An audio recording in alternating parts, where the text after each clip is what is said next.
lahat. Napaka-challenging ito muna topic natin sa retreat na ito. Lalo-lalo na sa mga kabataan katulad ng nasa edad ninyo. Ang tanong, masaan ang buhay? Kung ang buhay ay tulad ng isang biyahe, masaan ito?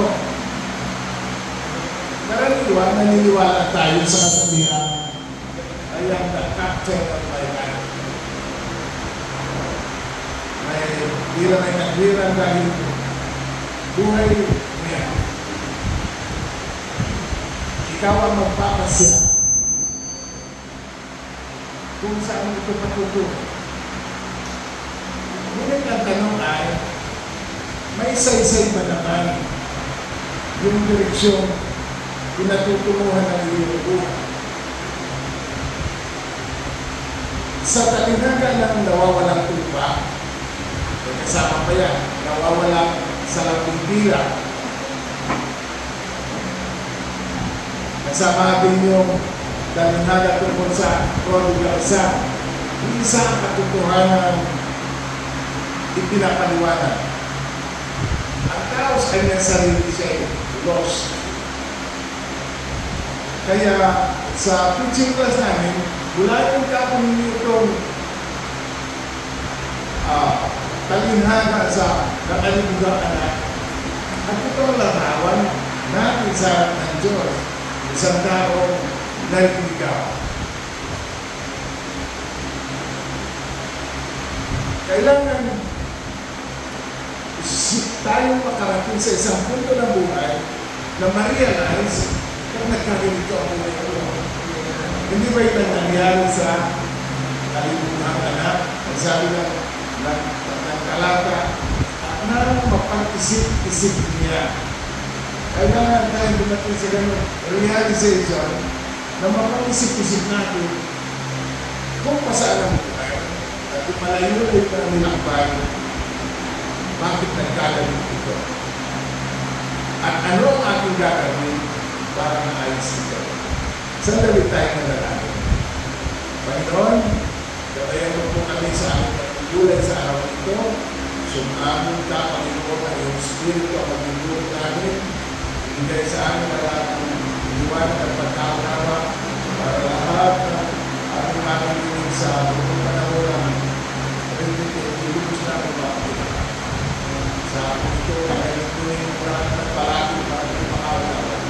Tulungan mo kami o kasama ng puso at isip para kami hanggang tumaga na namang pagtuturo galing sa ito sa araw ng ito. Sa pangalan ko ng aming Panginoon Jesus.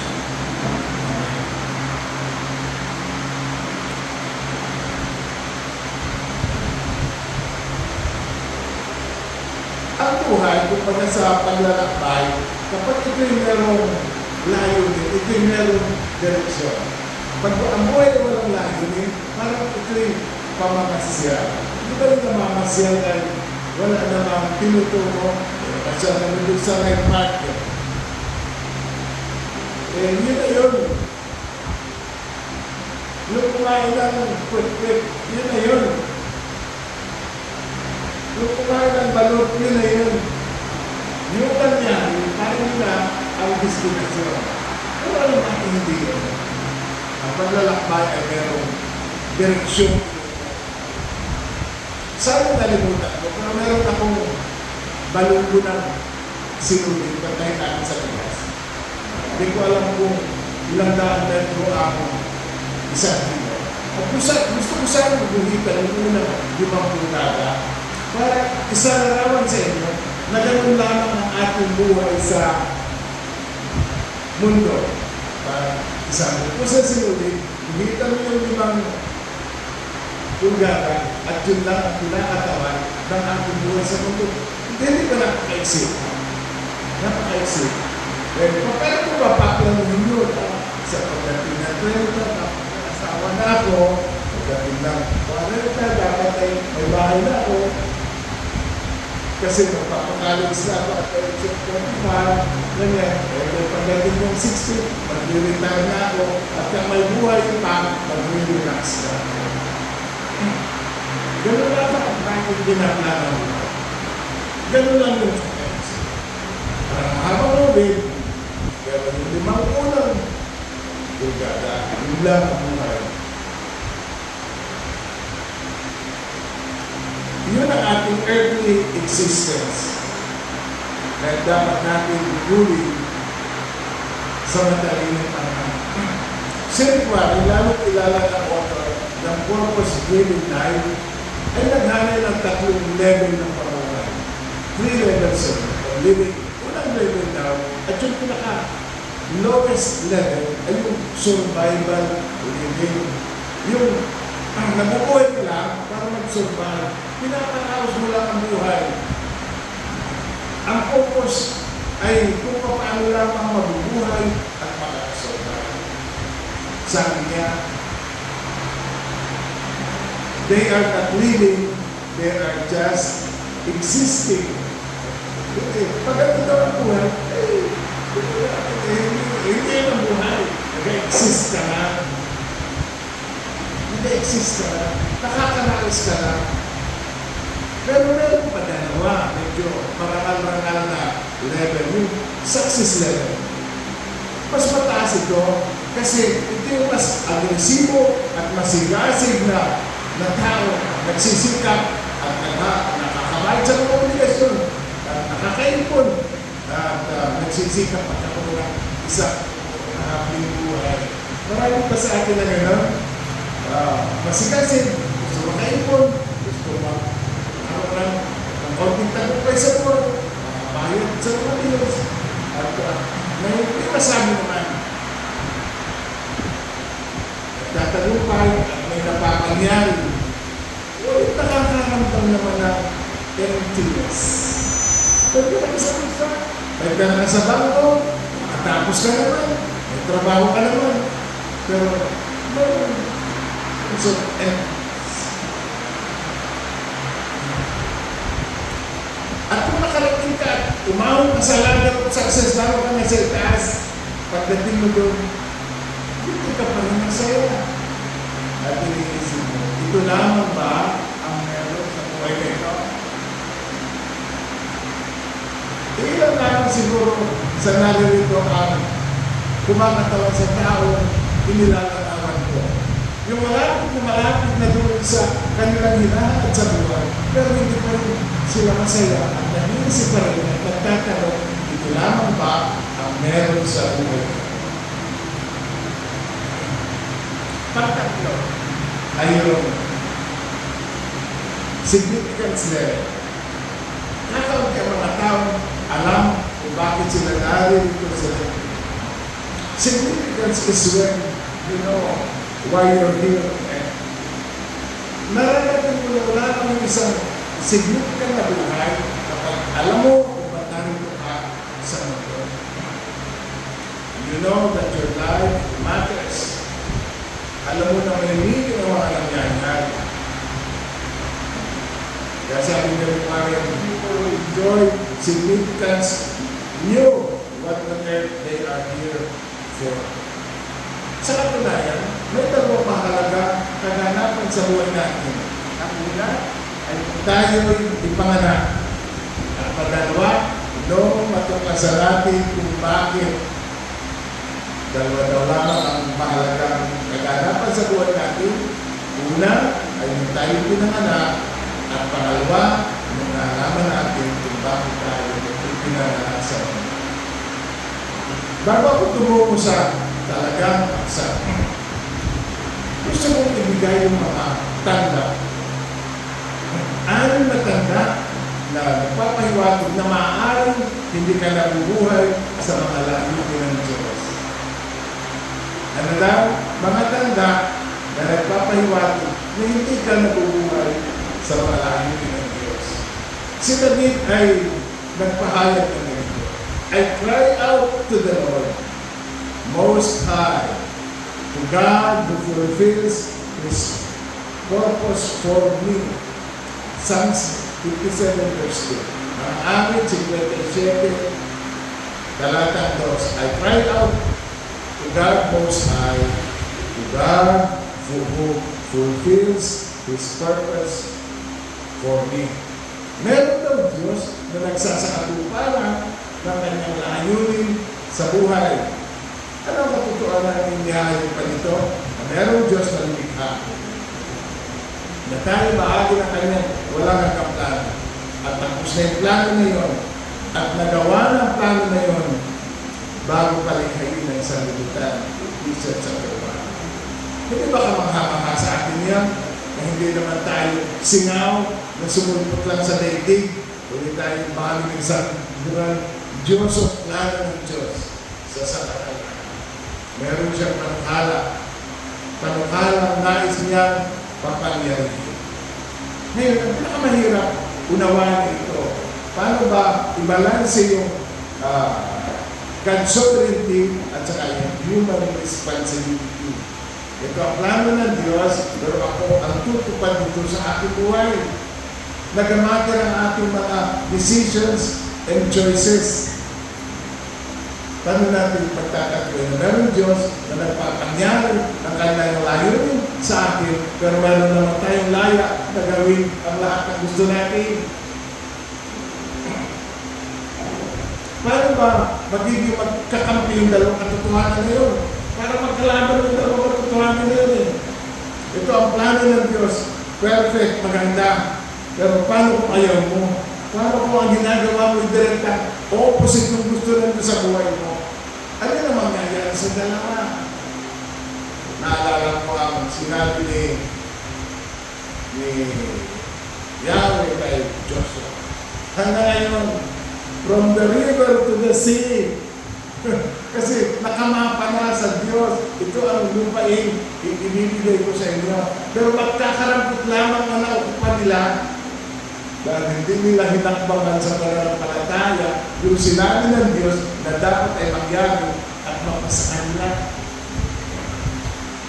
Yun ang palaisipan na ngayon. Na may layunin ng Diyos. Ngunit binigyan tayo ng laya na pumili at gawin ang lahat ng gusto natin sa buhay nito.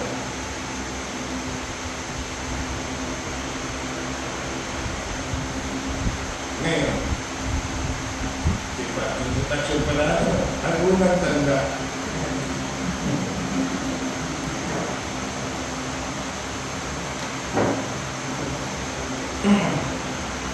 Kapag ka ikaw ay nabubuhay sa kasalanan, itatanong po na natin yun. Ako kaya, ito namumuhay ko kaya ang layunin ng Diyos sa aking buhay. At kapag ka ikaw namumuhay sa kasalanan, at talagang sagot ay hindi. Talagang hindi. Talagang yan ang layunin ng Diyos sa akin. Kung tayo nasa isang buhay na pagsumay, hindi yun ang layunin ng Diyos sa akin. Talagang hindi. Yung ang nabubuhay sa kasalanan, yun ay aimless living. Yun ay isang walang saysay, walang layunin na buhay. Katulad ng kalimutan na nasa kalinara. Ang ganda ng buhay sa piling ng Ama. Hindi ba, naroon ang karangyaan, naroon ang kasaganaan, naroon ang karangalan. Ngunit bakit dinais pa niya umalis sa piling ng Ama niya? At nagtungo siya sa malalang lupain. Pwede ba magkasin yung ninanag niya dyan na lang sa kapitbahay? Pag kailangan siya magtungo sa malayong lupain para mabuhay siya independent from the Father na hindi na papakialaman ng kahit sino at pwede niya masunod ang lahat ng nakapabibigay kasiyahan sa kanya. At sabi dito, at binubol ang buo niya kayamanan sa masasamang babae. Kaya nga alibugay, ibig sabihin may wasteful.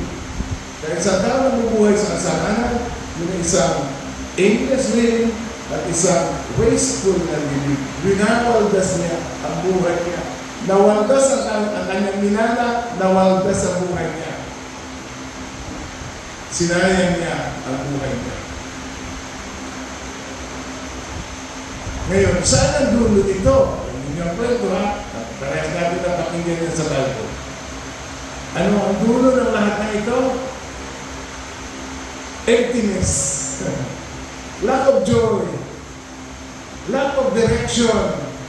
suffering, regret, sa kagustuhan sumaya, lungkot, at doon sa ang natamasa. Hindi ba? Hindi ba kayo naman sabi na tatay, ibigay ninyo sa akin ang aking kayamanan at lumaya siya. Nag-enjoy siya. Gusto niya mag-enjoy. Gusto niya masaya. Pero sa huli, malungkot siya. Kaya, paano natin malalaman na ang buhay ay hindi tumutuloy sa layunin ng Diyos? Eh kapag ikaw ay nabubuhay sa kasalanan, eh talaga sasabihin ko sa iyo, lihis na lihis ka sa layunin ng Diyos sa buhay mo. Pangalawa, yung pagbuhay na walang kagalakan. Walang kagalakan. Hindi mo alam kung bakit hindi ka masaya. Buhay na nakakabagot. Wala kang kasiyahan sa iyong ginagawa. Walang entusiasm. Parang wala kang dahilan para kumangon tuwing umaga. Hindi ka excited sa buhay. Ang buhay na may layunin ay puno ng kagalakan. Puno ng contentment. Totoo na kahit nabubuhay ka sa mga layunin ng Diyos, meron din mga problema. Meron din may hirap na sitwasyon na kailangan mong pagtsagaan. Kailangan mo ng pasensya, ng persistence. Pero sa kabuuan, masaya ka pa rin sa loob mo at ikaw ay kontento. Meron kasing sense of joy, sense of purpose, excitement na pumupulo sa iyo bawat araw. Pagkatlo, you don't feel much fulfillment in life. Ano nga muna? Pag wala sa lahi ng Diyos, nabubuhay sa kasalanan, lihis na lihis siya. Pagdalawa, walang kagalakan. Pangatlo, walang fulfillment o kasiyahan. Hindi ka masyado nakakaramdam ng fulfillment sa buhay. Ano ba sa Tagalog yung fulfillment? Ano pala pinatagalog doon sa fulfillment?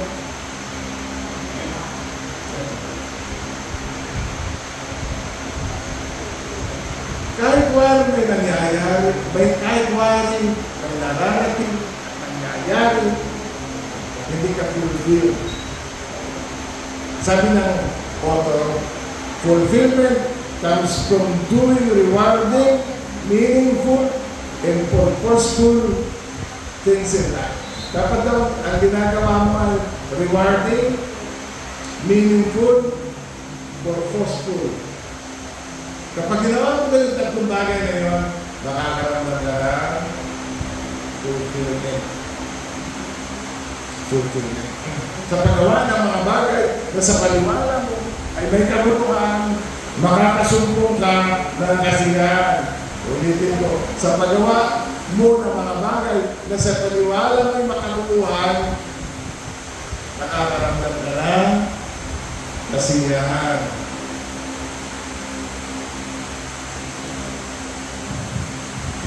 Bakit yung mga tao nasa misyon? 5 milyon ang kailangan natin ilapit kay Kristo. Pag nakakain ng 10, 20, parang sel-sel na nila. Dahil alam nila na ang buhay nila ay nakatubog sa walang hanggang layunin ng Diyos at yun ang greatest agenda ng Diyos hanggang bumalik ang ating Panginoon Jesus. Amen po ba? Yun ang greatest agenda. Isinasaw ko ang ating buhay sa greatest agenda ng Diyos sa ating panahon. Masaya ako na ginagawa ko ang bagay nito.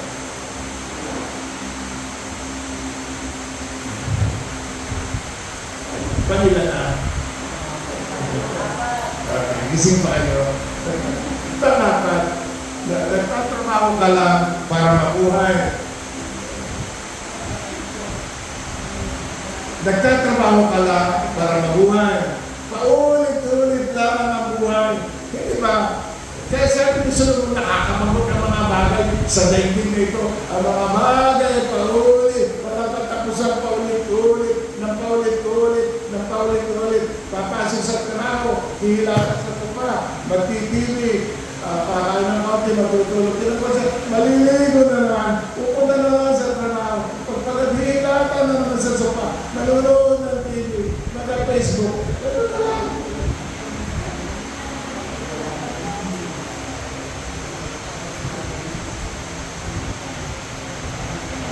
At ikatan mo pa kayo pa sa 15, 20 taon, yan lamang ba ang meron sa buhay nito? Ang kumayon, makaipon, para ano? Sa Ecclesiastes, chapter 8, verse 15. Chapter 8, verse 15. Kaya para sa akin, ang tao dapat magpasasa sa buhay. Hello? Kaya para sa akin, ang tao dapat magpasasa sa buhay. Walang pinakamabuti, kundi kumain, minom, at magsaya. Ito ang magagawa niya habang siya nabubuhay at gumagawa sa ibabaw ng lupa. Ito ang sasabihin ko sa inyo. Atin-atin lang ito. Kadalasan ng kasiyahan ay masusumpungan labas sa iyong hanap buhay. Sabihin ko sa iyo, kasiyahan, kadalasan ay nasusumpungan labas sa iyong hanap buhay. Kung ang kasiyahan ay sa trabaho at sa pagkita, ay talagang mabibigo ka. Dahil wala doon. Naghahanap ka sa maling lugar, sa maling bagay. Ngunit, kung gagamitin mo ang iyong kinikita upang masiyahan, baka ka. Baka papasiyahan ka. Hindi ko yung ginagarantiya. Hindi ko ginagarantiya. Baka pa masiyahan ka. Pero kung hahanapin mo ang kasiyahan sa iyong pagkita, sa iyong hanap buhay, sa iyong profesyon, sabi ni Solomon, hindi doon. Ang pinakamabuti sa iyo ay yung kinikita mo, gamitin mo para ka maging masaya, kumain ka. I-enjoy mo. Baka pa masira ka. 50-50. Baka naman hindi ka masaya. Lagi ka depressed kasi naubos mo yung kaunti kong inipon. Kapapasya ka, naubos na. Malapot ka ulit. Ayun ka na naman. Walang endless ang cycle na yun eh. Kaya ang buhay mo magiging parang turpo. Ikot lang ng ikot ang buhay mo. Ikot ng ikot. Tapos, yung turpo matagyak tapos na. Hindi ba? Isang bangkot lang. Iikot siya ng ikot. Tapos tatagyak tapos na. Yun ba gusto natin sa buhay na ito? Iikot lang ng ikot. Isang bangkot. Tatagyak tapos na. Palilaran. Diba? Nararamdaman mo na ang buhay mo na stuck na. Stuck. Alam mo na parang naplatakan ng makain. Totally stuck in your life. Gusto mo baguhin ang direksyon ng buhay mo, pero hindi mo alam kung paano. Na-stuck. Hindi mo usad. Tapos tumatanda ka na. Hindi na nga umuusad. Ang edad mo umuusad. Ang kalagayan mo hindi.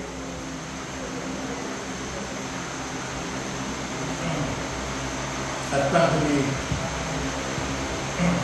walang direksyon. Parang Israelita siya lang na nagpaikot-ikot na nagpaikot-ikot. Ikot lang ng ikot hanggang mamatay na sila lahat. Wala silang marating. Walang nangyari sa buhay ng 2 milyong tao na yun. Nagpaikot-ikot lang na nagpaikot-ikot.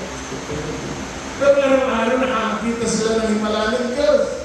Umuulan ng tinapay galing sa langit. Ang ulam ay umiibabaw kung mainit. At ang halig niya nga po ay umiibabaw. Malamig, araw-araw ay mayroong himala.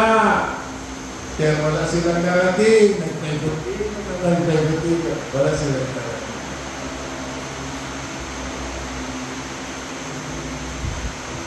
Dahil sa katigasan ng ulo, sila ay pinarusahan ng Diyos. At ang sabi ng Diyos, hindi kayo makararating sa lupa'y ipinangako ko sa inyo. Sila yung mga isinumpa. Pero tayo naman ay hindi kabilang sa mga isinumpa ng Diyos. Amen po ba? Tayo ba'y kabilang sa mga pinagpala ng Diyos? Parang hindi kayo convincing ko. Tayo ba'y kabilang sa mga pinagpala ng Diyos? Hindi ba tayo kasama doon sa pinangakuan ni Jesus na ako'y kasama ninyo? Hanggang sa dulo, ako'y kasama ninyo.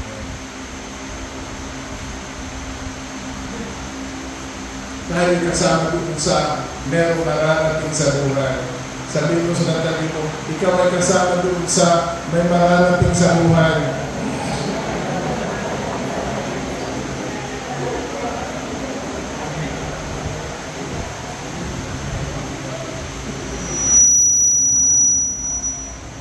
Ways to regain your purpose. Sabi ng isang tula, not all who wander are lost. Hindi lahat ng mga nag-wander. Hindi kahit yung paikot-ikot dyan ay nawawala. Hindi lahat ng naglalagalag dyan ay nawawala. Maaaring sila naghahanap. Pwede mo ma-regain yung purpose. Pwede mo mag-discover kung ano ang inilaan ng Diyos sa iyong buhay. Una, lumapit sa Diyos. Yun ang una mong gawin. Kung pagtungtong mo dito sa Madre Monte ay hindi mo alam ang purpose na inyong buhay, ang unang assignment ko sa iyo, lumapit ka sa Diyos. Ang sabi ng Diyos, ako lamang, sabihin mo nga, ang Diyos lamang. Sabi ng Diyos, ako lamang ang nakakaalam ng mga panukala sa inyong buhay. Panukala para sa inyong ikabubuti. Panukala para sa inyong ikabubuti. Upang bigyan kayo ng pag-asa sa hinaharap. Hindi ba? Kung ba talata ng Diyos sa atin sa araw na ito? Ako lamang ang nakakaalam ng mga panukala patungkol sa inyong buhay. Panukala na hindi ninyo ikasasama, kundi sa inyong ikabubuti upang bigyan kayo ng magandang dinarapasan. Yan ang bago natin ngayong hapon ito. Sabi pa, tumawag ka. Tumawag ka sa Diyos. Humingi ka. At ikaw ay makatatanggap. Humingi. Sabi pa rin, Santiago, if anyone lacks wisdom, let him ask God who gives generously to all without reproach, and it will be given him. At sapagat ang Diyos ay nagbibigay ng sagana at hindi na rin.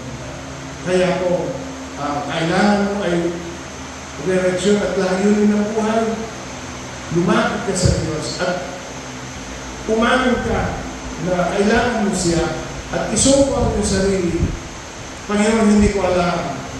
Ngunit ikaw na lumikha sa akin ang nakakaalam ng lahat. Maaaring kailangan ninyo ng revelation of God.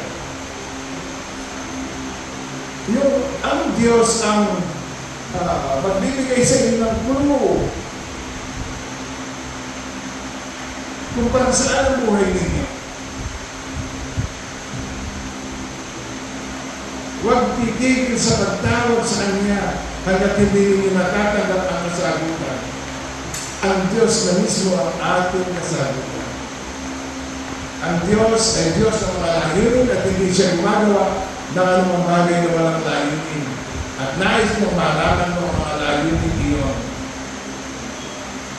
Ang sabi pa ng Diyos, kung tatawag ka sa akin, nagkakaroon ko, kung tatawag ka sa akin, tutulungin kita. Tawagan mo ang Diyos mo at mag-antay ka ng kasagutan.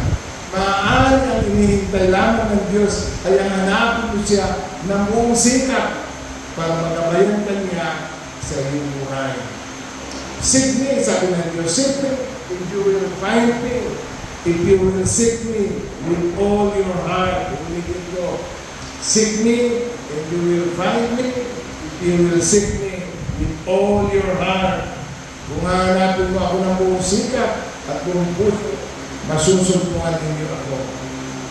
Kaya pinapakilala ng mga talata ng Diyos ay hindi nagkakait at nagkakaloob niya ang sabi niya, kung naipagkaloob niya sa atin ang minamahal niyang anak, hindi ba niya ipagkakaloob sa atin ang lahat ng bagay kasama ng kanyang anak? Kaya meron tayong katiyakan at umasa na itinibigay ng Diyos. Sa Diyos natin, hanapin ang layunin ng buhay. Tingnan mo ang iyong buhay sa liwanag ng Diyos at makikita mo ang iyong lugar under the sun. Pagkakawa. Bumalik sa salita ng Diyos. Pwede natin sabihin kanina, bumalik sa Diyos sa pananalangin. Padalawa, bumalik sa Diyos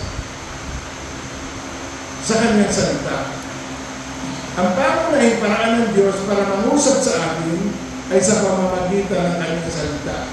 Hanapin mo ang layunin ng Diyos sa buhay mo sa kanyang salita. Siyempre sa Biblia, hindi mo naman makikita, dapat ka maging doktor, o nurse, o may-tech dapat ang course mo, o mag-abugasya ka. Hindi mo naman makikita.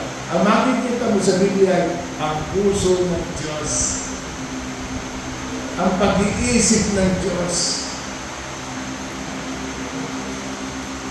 Sabi kasi ni David, ang salita mo'y tanglaw.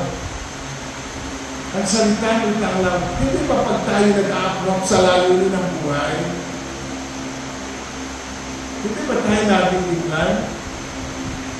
Kailangan natin na liwanag ng Diyos sa madaling na parte ng buhay at paglalakbay. Gamitin natin ang salita ng Diyos. Ito'y ilaw, ito'y tanglaw sa ating landas. Tuturuan tayo ng salita ng Diyos kung ano ang pipiliin, kung ano ang papasyahin, kung ano paano ang matalinong pamumuhay. Sa Psalms chapter 1, blessed is the man, yun ang pamumuhay ng chapter na yun. Blessed is the man. Kaya, inilarawan ko ano ang pinagpalang buhay. Mapalad ang tao na di lumalakad sa payo ng masama. Padalawang ginagawa niya, buklatin natin na hindi tayo. Hindi ko na siya narisay mula sa ating memory.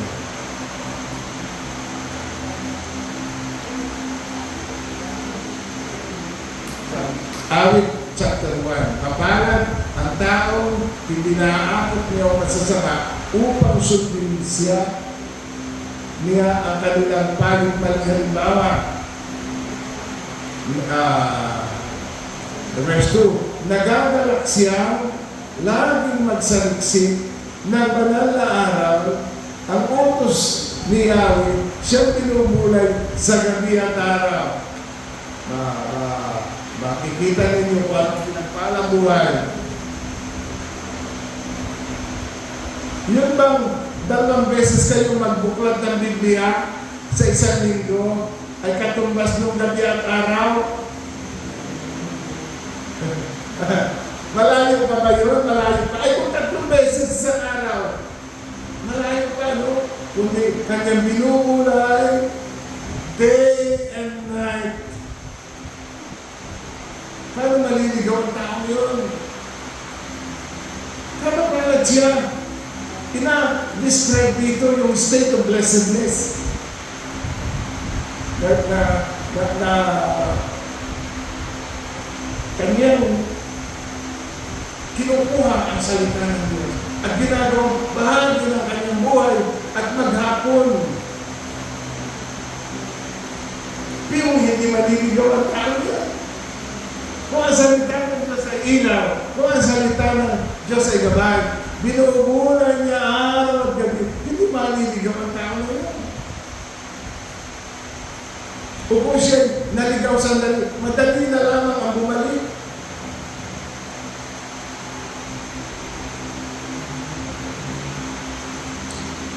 At ano mang gawin, financial cut ko eh. Ang katulad niya isang, verse 3, ang katulad niya isang punong kahoy sa tabing matisan, sariwang daot laging namumunga sa kapanahonan, at anumang gawin ay makatitiyak na magtatagumpay.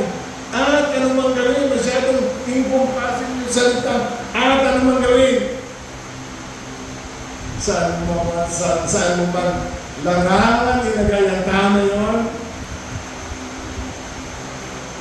Makatitiyak na siya. Isipin ninyo, yung margin of error na liit. Meron na pong nakilala, magaling na magsusukat ng lupa. Gamit na makawawang instrumento, dapat ang margin of error ay 30 centimeters lamang. Kung magkakamali ang sukat mo ay isang tamuro lamang, 30 centimeters. Ganun lang mo dapat kaliit ang margin of error. Ay paano kung naligaw ka? Ay pakalapaw ka pala, nasa San Jose Occidental ka na. Alam niyo na magastos ang pasahing pabalik. Habang papalayo ka ng papalayo, ang pagbalik ay lalong pahirap, ng pahirap, ng pahirap. Ganun po sa buhay. Kaya huwag naman tayo magpapaka. Kung maligaw ay talaga naman. Sana kung maliligaw tayo ay balik ka rin ang hamang ng ating damit at tayo makakabalik na. Sana ganun lang kadali mo. Kapag naligaw ka, balik ka rin mo. Hindi ganun kadali ang bumalik sa buhay dito. Kapag hindi niya nalalo, parang kahit mali, marami kong nakilala mga Kristiyano na kahit mali ay itinuloy na nila at nang naroon na sila, itutuloy ko na rin ito kahit ito mali. Dahil napakahirap na sa ating ano. Huwag na itulong ng Panginoon Diyos na isa sa inyo makaranas ng ganitong kabiguan na kayo nagkamali, pagkatapos ituloy-tuloy ko na ito kahit ito'y mali. Dahil wala naman akong babalikan na at mahirap na sa ating pilihan. Kaya huwag mong kaliligtaan, basahin ang aklat na ito ng kautusan. Sa halip inyong dinidinig, araw at gabi yun. Sa Biblia ay araw at gabi lagi. Hindi ba sinabi magbasa ka ng Biblia tuwing umaga?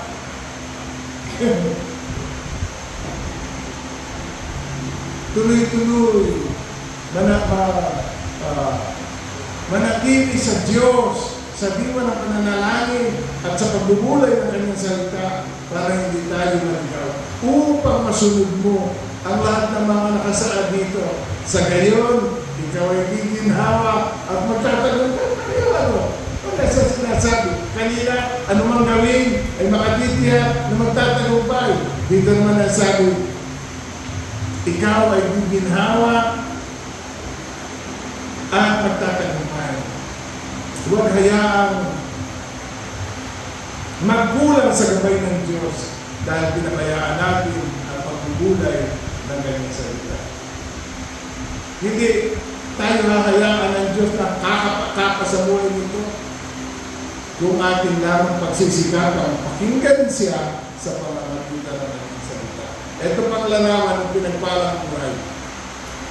Siya'y parang puno na itinanim sa tabi ng batisan, sariwa ang dapat at laging namumunga.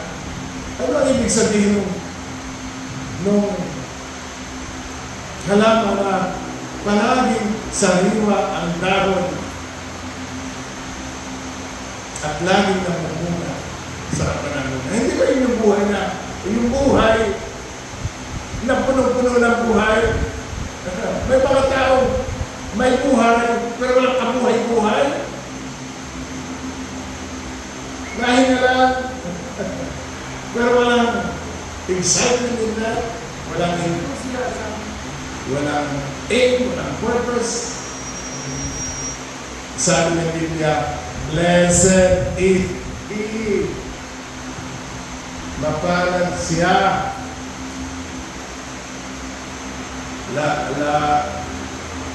Sa iwang taon at lagi namumunga sa kapanahonan. Tingnan mo nga, katabi mo kung wala ka buhay-buhay, buhay-buhay. Sabihin mo, I'm alive. Dapat ay kung tayo buhay, ay dapat puno-puno ng buhay. Kailangan natin makamuluhan ang bawat araw, makamuluhan ang bawat ginagawa. May sigla, masaya, kontento, sagana, at namumunga. Ano yung sabihin na namumunga? Ay may pakinabang. Tanongin sa katabi ko, kung may pakinabang. May pakinabang.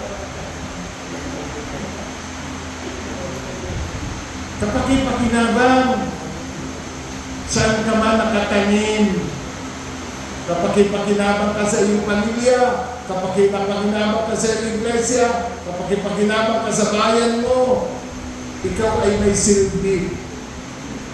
Kaya walang silbi. May silbi. What a life. Sabi ng Biblia, mapalad siya. Hindi ba? Malawat ang sabi ko kanina, mayroong Diyos na nagpapangyari ng mga bagay-bagay. Pero depende rin ito sa ating ginagawa at pinipili araw-araw. Panginoon na. Way to regain your purpose. Discover your gifts and strength. Tuklasin ang iyong mga galing at kalakasan sa buhay. Ibinaon ng Diyos ang mga galing na yan. Nung tayo ipinanganak, kailangan lamang natin tuklasin kung saan tayo magaling, saan tayo malakas. Ang layunin ng buhay ay may direktang kaugnayan sa ating mga karon. Hindi ko lang, maliit pa ang bata, meron na tayong clue.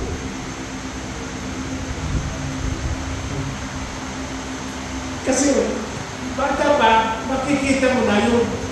Kung siya yung bata, alam na sana po ang magiging bumbong. Kaya parang natin matuklasan ang ating, hindi naman sisigaw ang langit, kundi yung ating mga galing at kaloob ay mga makalangit na clue. Yun ay bridge para mangyari yung layunin na ibinaon na ng Diyos yan, nandiyan yan. Kailangan mo lang alamin at kung paano magagamit, kung paano i-develop, paano pakikinabangan. Bigay ng Diyos yan. Kaya binigay ng Diyos yan, gagamitin mo ang mga galing na yan sa mismong layunin kung bakit ka pinanganak.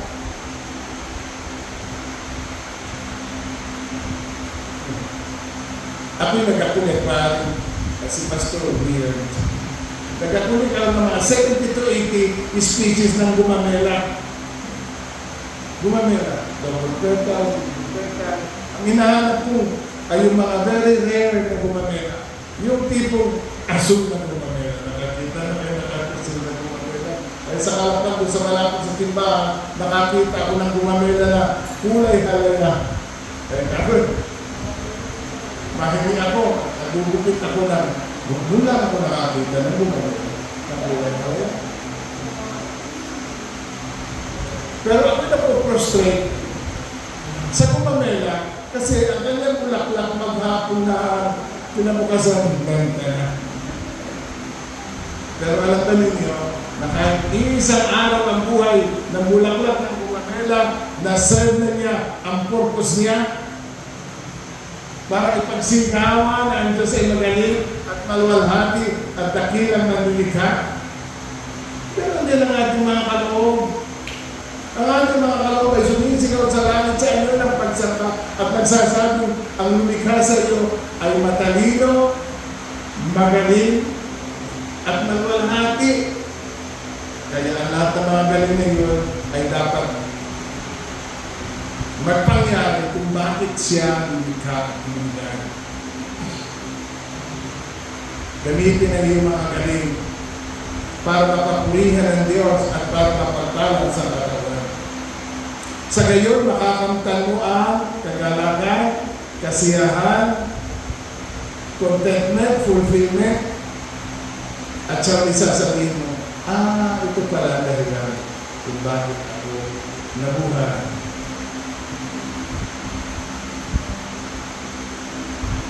May bilang, pero na-serve naman ang purpose. Nang i-describe ng Biblia ang buhay ni David, at sinabi, he served his purpose in his generation. Hindi ba magandang statement yun ng sumulat ng Biblia. He served his purpose in his generation. Dapat po tayong lahat ay maipamuhay ang layunin sa ating henerasyon. Hindi naman nagkamalian ng Diyos na kayo isilang sa henerasyon ito. Pag baka kayo ay teenager, anong tawag sa generation na yun? Generation X na? Hindi ako marunong para may tinatawag na. Generation Z, Generation 10. Hindi. Kung saan ng generation kayo panganak. Hindi nagkamali ang Diyos na ikay ilagay sa henerasyon niyan. Dahil ang layunin mo ay para matupad sa generation niya. Diba? Hindi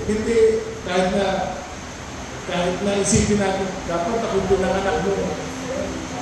Ang isang hektarya lupa 500 pesos lang. Alam mo, pinanganak ka na ngayon na 3 milyon na isang hektarya. Kaya yun yung Diyos kung bakit na ito ngayon at sa panahon ito. Kailangan mo mag-aral para ka maging magaling.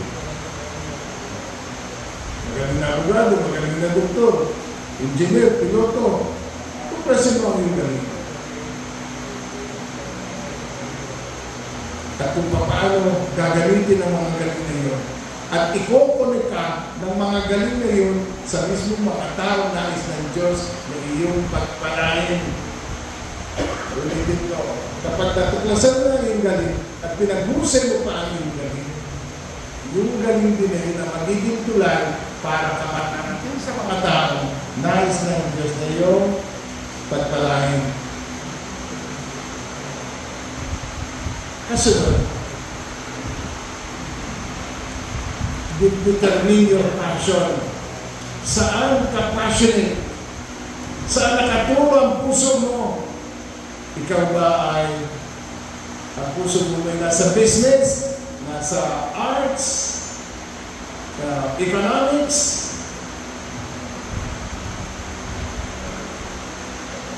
Kung hindi, usapin ang pera. Kung halimbawa mabubuhay ka na hindi mo na kailangan maghanap buhay. Halimbawa lang ha. Halimbawa, nakatanggap ka ng kayamanang sapat na hanggang mamatay ka. Hindi mo na kailangan maghanap buhay. Kaswerte mo naman. Pero halimbawa lang, may kayamanan na sapat na para hindi ka maghanap buhay. At tanong mo, ano ang gusto mong gawin sa buhay? Kanina sinabi ko na, kahit nahihirapan ka, nag-aanap buhay ko, kailangan eh. Kahit ayaw mo sa trabaho mo, ayaw mo sa mo, kailangan eh. Pero halimbawa may pera ka na at hindi mo na kailangan maghanap buhay. ano mo bubulin ng buhay. Doon makikita ang tunay na passion ng buhay mo.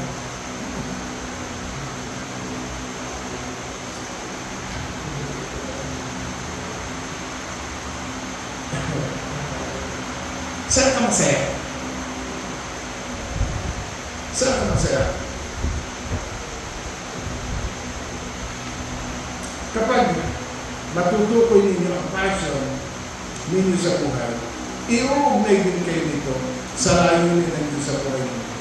Hindi din naman aksidente na yung aksidente na naroon niyang passion na yan.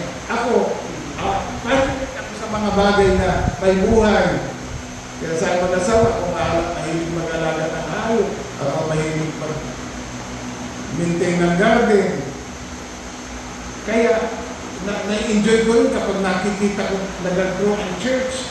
Ako passionate sa isang bagay na nag-grow. Kaya, sa simbahan, gusto ko lagi may buhay na alaman. Ayaw ko ng mga bulakang ay plastic. Para ba sinasabi, hey, ang mga tao din ni plastic. Ang gusto ko, ang simbahan ng mga buhay na para sabihin, hey, may buhay dito. Ako yung nag-enjoy ang passion sa mga bagay na lumayan. Kaya tanong ko, ano ang passion mo sa buhay? Ano ang gift and passion? Sinabi ng author, God works at the intersection of your gifts and passion. Tagalogin na natin. God works at the intersection of your gifts and passion. Kung saan nagtatagpo yung iyong kaloob at iyong pagnanais, doon daw nagawa ang Diyos. At the intersection of your gifts and your passions. Ngayon, saan daw sa buhay ninyo nagtatagpo ang gifts and passions? Saan daw sa buhay ninyo nagtatagpo yung dalawa na yun? Dapat yung dalawa na yun ay pinagtagpo at pinaghana. Dapat yung dalawa na yun, yung gifts and passion, ay dapat ay pinagtagpo at pinaghana. Ngayon, kung saan daw nagtatagpo yung dalawa na yun, doon na makikita ang purpose mo sa buhay. Ano ang aking galing? Saan nakatulong ang aking puso? Sa pinagsubungan ng dalawang yun, masusubungan ko ang layunin ng Diyos sa buhay ko. Ang kaloob mo ay dapat katagpuin ang iyong passion. Pinagagalaw ba? Ang buhay mo ba ay pinagagalaw ng iyong gifts at iyong passion? Dapat ang dalawang bagay na nagpapagalaw sa buhay natin. Maaari yun ang layunin ng Diyos sa buhay mo. Maaari yun ang layunin kung ba't na sa mundo. At napansin pa ng marami na yung gifts at yung passion, ang gumigiba sa mga maraming limitasyon sa buhay. Marami natin limitation na kaya ayaw natin sumubok. Dahil tayo mga taong puno-puno ng mga limitasyon. Pero pag nagtatagpo daw yung gifts at yung passion, inagiba ito. Yung mga limitasyon yun, para mangyari, yung hindi mo akalain mangyayari sa buhay mo. Pagtagpuin ninyo ang galing at ang passion at unti-unting mahuhublasan kayo ng maraming mga takot at limitasyon sa buhay. Dahil yung gifts at passion ay palaging nagtatagumpay sa mga limitasyon sa buhay. Ano ang mga limitasyon? Ay mga pinag-aralan nanay mo, kayo mga taga-hulo, probinsyano, mahina sa English, badul manamit, malak mo pa naman mag-artista. Pero pag nagtagpo yung gifts or passion, tinatalo niya ang mga limitasyon ito sa buhay.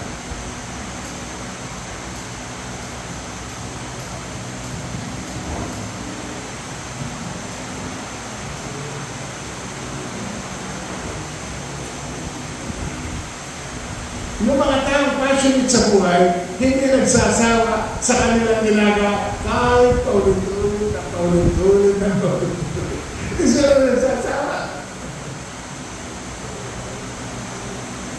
Hindi sila nagsasawa. Dahil hindi sila pumapayag na hindi mangyayari ang naiisip nilang dapat mangyari. Ang payo sa puntong ito, discover your gifts, determine your passions. Ano daw? Discover your gifts, determine your passions. Discover your gifts, determine your passions often helps you figure out what God has called you to do. Ang kasunod, malapit na matapos. Ano yung hahanap ibang tao sa inyong buhay? Sabi sa Proverbs 11:14, where there is no guidance,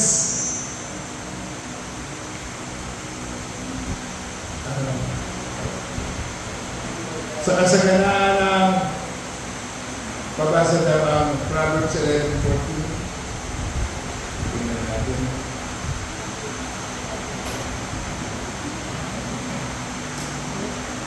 Sa kapulangan ng tuntunin, nagaganap ang pagbagsak. Ngunit pag marami ang nagpapayo, ang tagumpay ay halos tiyak. Ano ibig sabihin ng halos tiyak? Malaki ang tsansa. Hindi naman ilagaran tiyak na tiyak. Pag may nagpayo sa iyo, ayos na yung hindi. Hindi lalapit ka sa malaking posibilidad na ikaw ay magtatagumpay. Tama si Henry Blackaby. Palagi niyang kinakausap ang mga kabataan sa church, teens and adults, including yung professionals. Sa edad na ito, hinahanap ng mga kabataan ang landas patungo sa bukas at marami sa kanila ang nangangailangan ng gabay. Ang mga leader, ang mga pastor, ang mga organizational leaders ay may tungkulin na iset yung trajectory, yung tulungan sila na ang buhay ay pagpalimin.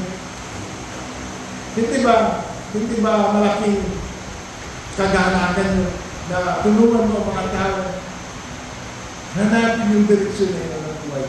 At matutuwa ka na, maganda ang pinag-iarihan ng kanilang buhay after 20-30 years kung buhay ka pa.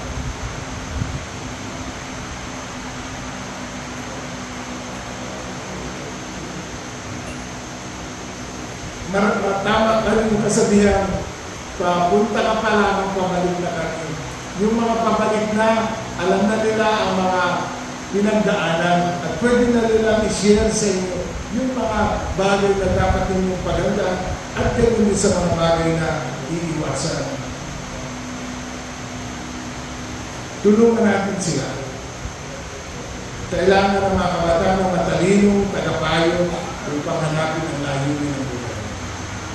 Kamulit, gumugol ng panahon para mapag-isa. May pagkakataon na kailangan mong lumayo sa karamihan, lumayo sa maraming ingay upang mapag-isa. Panahon na hindi ka nagmamadali. Panahon upang makapag-isip-isip at manalangin at pagtala ng mga bagay na naisip mo. Hindi mo kailangan ng isang linggo. Maaari ng isang makabuluhang maghapon ay sapat na. Magkaroon ng panahon sa sarili upang mapag-isa. Panahon na nakafocus ka, focus attention sa Diyos upang tangin ang direksyon ng buhay. Manahimik sa harapan ng Diyos. Sikapin pakinggan ang Diyos. Sa Hebreo 11:6, sapagkat siya ang nagbibigay gantimpala sa mga humahanap sa Kanya. Kung minsan ay ang masusunduan mo hindi ang direksyon ng buhay, kundi ang Diyos na magiging gabay mo para masunduan ang direksyon sa buhay. Parang kailangan mo ang Diyos. Kailangan mo mapag-isa kasama ng Diyos. At kung hindi mo man maliwanag na nakita ang direksyon ng buhay mo, nasumpungan mo naman ang Diyos at siya ay sapat na.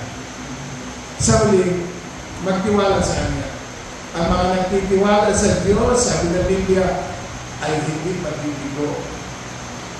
Sa ibang sakin, hindi mapapahiya.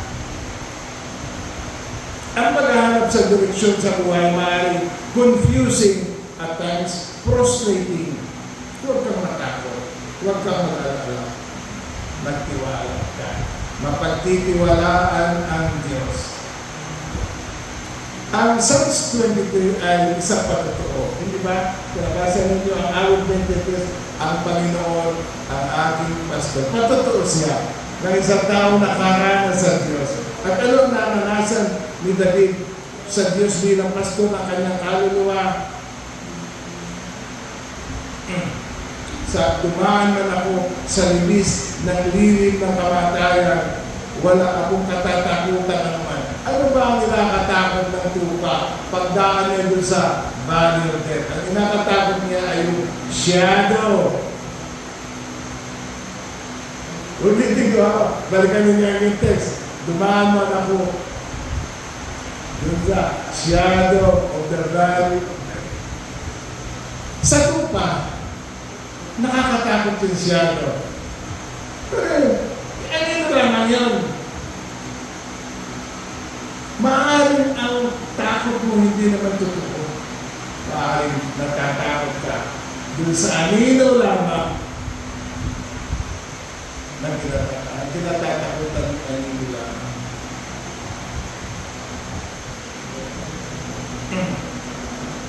Mas totoo ang Diyos kaysa sa anino na kinatatakutan. Natatakot ka ba na walang mangyayari sa buhay mo? Natatakot ka na, tatanda ka na ang binata, tatanda ka na. O hindi na natutupad ang pangarap mo. Kinatatakutan mo yun. Pero anino lamang yun, hindi ka dapat mo.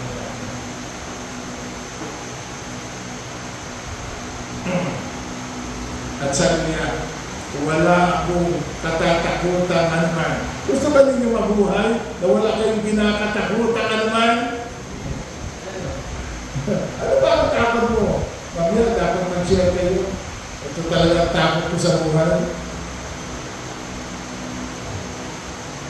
Kaya po, takot sa future, takot sa unknown. Pero kapag ka ang Panginoon ng pastor, wala tayong katatakutan anuman. Sapagkat, sabi ni David, sapagkat ikaw ay sumasa akin, sapagkat ikaw ay sumasa akin. The Lord is my shepherd, I shall not want. Hindi ba yun na yung buhay na full of satisfaction and fulfillment? Kung wala ka ng kailangan, ang ganda buhay nun. Yun ang ating spiritual na pangarap, na makarating tayo sa isang buhay Kristiyano na sasabihin natin, wala akong katatakutan, wala na akong kailangan. Amen. Tayo na lang. Salamat sa iyo, Panginoon.